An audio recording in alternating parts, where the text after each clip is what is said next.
VISL ಕಾರ್ಖಾನೆ ಕಳೆದ 2 ದಶಕಗಳಿಂದಲೂ ಕೂಡ ಕಂಪ್ಲೀಟ್ ಆಗಿ ಕ್ಲೋಸ್ ಆಗಿ ಕಾರ್ಮಿಕರು ಪರದಾಡ್ತಿದ್ದಾರೆ.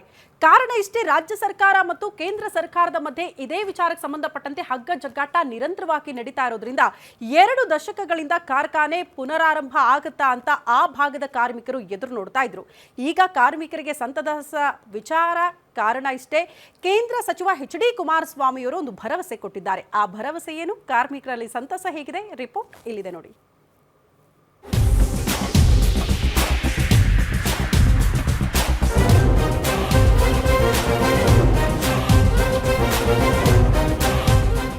ದೇಶದ ಪ್ರಸಿದ್ಧ ಬೃಹತ್ ಕಾರ್ಖಾನೆಗಳಲ್ಲಿ ಒಂದಾಗಿದ್ದ ಶಿವಮೊಗ್ಗದ ಭದ್ರಾವತಿಯ ವಿಶ್ವೇಶ್ವರಯ್ಯ ಕಬ್ಬಿಣ ಮತ್ತು ಉಕ್ಕಿನ ಕಾರ್ಖಾನೆ ತನ್ನ ಗತವೈಭವ ಕಳೆದುಕೊಂಡು ದಶಕಗಳೇ ಉರುಳಿವೆ.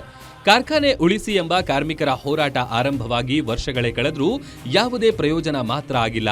ಕಾರ್ಖಾನೆಯನ್ನ ಆಧುನೀಕರಿಸಿ ಪುನರಾರಂಭ ಮಾಡಬೇಕೆಂಬ ಮಾಜಿ ಪ್ರಧಾನಿ ಎಚ್.ಡಿ. ದೇವೇಗೌಡರ ಕನಸನ್ನ ಇದೀಗ ಅವರ ಪುತ್ರ ಕುಮಾರಸ್ವಾಮಿಯವರು ನೆರವೇರಿಸಲು ಮುಂದಾಗಿದ್ದಾರೆ.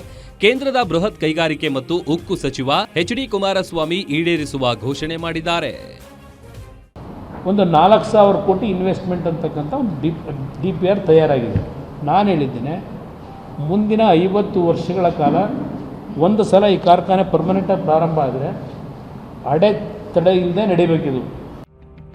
ಕೇಂದ್ರ ಸರ್ಕಾರದ ನೀತಿ ಆಯೋಗದ ಶಿಫಾರಸ್ಸಿನಂತೆ ಈ ಕಾರ್ಖಾನೆಯನ್ನು ಬಂಡವಾಳ ಹಿಂತೆಗೆತ ಕಾರ್ಖಾನೆಯ ಪಟ್ಟಿಗೆ ಸೇರ್ಪಡೆ ಮಾಡಲಾಗಿತ್ತು. ಇದನ್ನು ಖಾಸಗಿಯವರಿಗೆ ಲೀಸ್ ನೀಡಲು 3-4 ಬಾರಿ ಟೆಂಡರ್ ಕರೆದಿದ್ರೂ ಸಹ ಅದು ಯಶಸ್ವಿಯಾಗಿರಲಿಲ್ಲ. ಇನ್ನೇನು ಈ ಕಾರ್ಖಾನೆ ಮುಚ್ಚೇ ಹೋಗುತ್ತೆ ಎನ್ನುವ ಸಮಯದಲ್ಲಿ ಎಚ್.ಡಿ.ಕೆ ಅವರು ಕಾರ್ಖಾನೆಗೆ ಜೀವ ಕೊಡುತ್ತೇನೆ, ಅದಕ್ಕೆ ಬೇಕಾದ ಕೆಲಸ ನಡೆಯುತ್ತದೆ ಎನ್ನುವ ಹೇಳಿಕೆ ರಾಜ್ಯದ ಜನರಿಗೆ, ಕಾರ್ಮಿಕರಿಗೆ ಹೊಸ ಕನಸುಗಳನ್ನ ಚಿಗುರಿಸಿದೆ.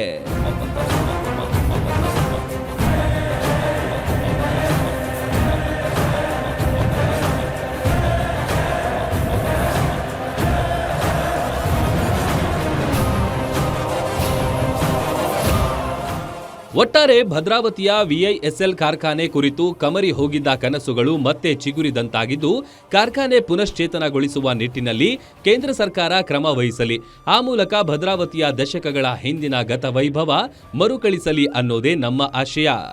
ಕ್ಯಾಮರಾಮನ್ ಸಾವನ್ ಜೊತೆ ನವೀನ್ ಪುರದಾಳ್, ಗ್ಯಾರಂಟಿ ನ್ಯೂಸ್, ಶಿವಮೊಗ್ಗ.